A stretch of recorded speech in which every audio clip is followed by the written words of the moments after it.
नहमदुहु व नुसल्ली अला रसूल करीम अम्मा बाद। पश्चिम बंगला राज्य ऑल इंडिया मुजद्दिदिया मिशन सर्वधर्म सम्मेलन कमेटी के सदस्यों हैं हम मोहम्मद आसिफ। इसके अलावा सर्व भारतीय जातीय कांग्रेस नेशनल इंडिया गठबंधन पश्चिम बंगला राज्य कांग्रेस कमेटी के सदस्यों हैं हम हिंदू मुस्लिम सिख ईसाई जैन क्रिश्चन आदिवासी दलित हम सब है भाई भाई। मजहब नहीं सिखाता आपस में बैर रखना। हिंद है हम ये वतन है हमारा। क्या हम ये मौजूदा बीजेपी शासक दल से और इनके प्रधानमंत्री से लेकर मुख्यमंत्रियों तक और इनके जितने भी राज्यों में शासन व्यवस्था है, इन सारे नेता लीडरों से हम ये पूछना चाहते हैं कि भारतवर्ष लोकतंत्र डेमोक्रेटिक राष्ट्र है या राजतंत्र राष्ट्र है।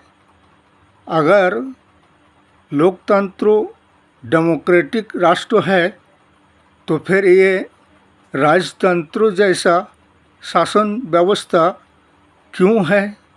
दो प्रकार के नीति और आइन और कानून और संविधान विरोधियों का समर्थन किया जाता है और जो संविधान के इन सब के न्याय के लिए बात करते हैं उन्हें मुजरिम करार दिया जाता है और उन्हें पकड़कर जेल में डाला जाता है।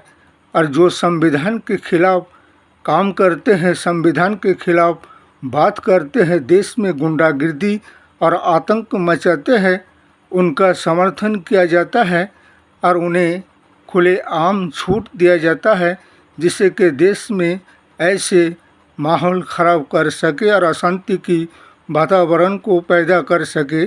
ऐसे शख्सों के खिलाफ कोई कार्रवाई नहीं होता है, चाहे वो आरएसएस संगठन हो या भगवाधारी हो या बजरंग दल हो।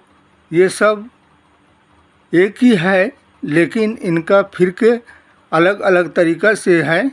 इसीलिए जब दूसरों से तुम कागज़ मांगते फिरते रहते हो और जब तुमसे कोई कागज़ मांगते हैं तो तुम अपने दामन बचाकर सच्चाई से इस कदर भागते हो और अपना कागजात नहीं दिखा पा रहे हो और ना दिखा सकते हो। इसीलिए सरकार तो खुद ही उन्हें छूट दे रखा है, इसलिए कि इस कदर हर तरह से फैसिलिटी सरकार से लेते हो और सरकार को टैक्स देने से बचते हो और फांकी देते हो। ये तो नहीं चलने वाला है मोहन भागवत साहेब। और तुम्हारे जो भी आरएसएस संगठन है और बजरंग दल भगवाधारी विश्व हिंदू परिषद, रजिस्ट्रेशन तो तुम्हें करना ही होगा और सरकार को टैक्स देना ही होगा, चाहे तुम कितने भी साल से टैक्स फांकी देकर और देश और राष्ट्र में आतंक और गुंडागिर्दी की माहौल बना रखे हो। लेकिन अब ये नहीं चलने वाला है। अब सरकार तुमसे जवाब और हिसाब हर तरह से मांगेंगे। जैसे कि हमारे कर्नाटक के सरकार कांग्रेस पार्टी के हमारे पीएन खड़गे साहब ने मांगा है, वो तो हिसाब देना ही होगा। रही बात जैसे कि अल्पसंख्यक और मुसलमानों के साथ इस कदर बेईमानी बेइंसाफ़ी किया जा रहा है, क्या हम जिला कलेक्टर, नगर पंचायत और मुख्यमंत्री से ये पूछना चाहते हैं कि इल्लीगल और लीगल और अतिक्रमण हटाओ, ये तुम फैसला करोगे या अदालत फैसला करेगा? इसलिए कि जितने भी हमारे इस्लामिक संगठन हैं, ऑल इंडिया वक्फ बोर्ड कमेटी है, इसके अलावा मज़ार, मस्जिद, मदरसा कमेटी है, मस्जिद के मतवाली है, उन्हें चाहिए कि सरकार के पुलिस प्रशासन जिला कलेक्टर के आदेश से नहीं अतिक्रमण हटेगा, बल्कि हाई कोर्ट और सुप्रीम कोर्ट से जब नोटिस इन्वेस्टिगेशन जांच होगा, नोटिस आएगा कि इन्हें हटाना होगा, हाई कोर्ट आदेश देगा, तभी जाकर उन्हें हटाया जा सकता है। लेकिन अगर कोई जिला कलेक्टर, पुलिस प्रशासन, पंचायत अगर मुसलमानों से कहे कि ये मस्जिद, ये मदरसा, ये कब्रिस्तान, ये मज़ार अवैध है, उन्हें नहीं माना जाएगा। जब तक कि मुस्लिम पक्ष को हाई कोर्ट और सुप्रीम कोर्ट में अपने कागजात पेश ना करने दिया जाए, उनकी बातों को ना रखने दिया जाए, तब तक जिला कलेक्टर की बात को भी नहीं माना जाएगा और पंचायत समिति की बात को भी नहीं माना जाएगा और मुख्यमंत्री की बात को भी नहीं माना जाएगा। अगर इन्वेस्टिगेशन जांच होने के बाद कागजात हाई कोर्ट, सुप्रीम कोर्ट में पहुंचने के बाद मुसलमानों के बात हाई कोर्ट, सुप्रीम कोर्ट में रखने के बाद कोर्ट अगर आदेश देगा, फैसला देगा, कोर्ट से नोटिस जारी होगा, तभी जाकर किसी अतिक्रमण को और इल्लीगल को हटा सकते हो। लेकिन तुम ऐसे पुलिस प्रशासन द्वारा नोटिस चिपका दोगे मस्जिद में, मदरसा में, और तुम कहोगे ये अतिक्रमण हटाओ, ये नहीं चलने वाला और ये नहीं मानने वाला है, इसलिए कि ये संविधान के खिलाफ है।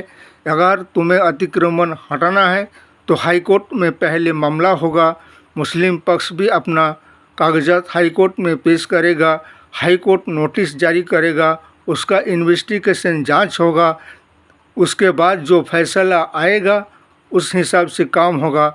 नहीं तो ये कलेक्टर नोटिस जारी कर देगा, पंचायत नोटिस जारी कर देगा और मुख्यमंत्री आदेश कर देगा और तुम रातों रात बुलडोजर लेकर पहुंच जाओगे, जाकर लोगों के घर बार को उजाड़ोगे, दुकान को तोड़ोगे, मस्जिद तोड़ोगे, मज़ार तोड़ोगे, मदरसा तोड़ोगे। ये सब नहीं चलने वाला है, यह सरासर संविधान के खिलाफ है। इसलिए हमारे हाई कोर्ट व सुप्रीम कोर्ट के जजमेंटों से भी यही कहना है कि ये संविधान विरोधी संगठन है, ये भारतीय जनता पार्टी और सांप्रदायिक शक्ति है। इसलिए जजमेंटों को चाहिए कि इंसाफ और न्याय और संविधान से देश और राष्ट्र चलेगा, बल्कि ये संविधान के हत्या से नहीं। और आरएसएस संगठन को तो कागज़ दिखाना ही पड़ेगा। तुम हमेशा ही दूसरे से कागज़ मांगते फिरते हो और तुम्हारी जब कागज़ दिखाने की बात आ रहा है सामने, तो अब सच्चाई से दामन बचाकर भागते फिरते रहते हो। ये कैसी बात हुई है? सरकार को धोखा दे रहे हो और उन्हीं से हर चीज़ का फैसिलिटी ले रहे हो। तुम्हें शर्म सा महसूस नहीं हो रहा है क्या? एक ऐसे बेहयाई और बेशरमीपन है। इसलिए हमारे नेशनल इंडिया गठबंधन सर्वभारतीय जातीय कांग्रेस ने जो भी सिद्धांत तो लिया है, ये तो आरएसएस के हर चीज़ के इन्वेस्टिगेशन जांच होगा और कागज़ उन्हें दिखाना ही पड़ेगा। इस वीडियो को ज़्यादा से ज़्यादा लाइक दीजिएगा, शेयर कीजिएगा, सब्सक्राइब दीजिएगा। जय हिंद, जय संविधान, जय भारत।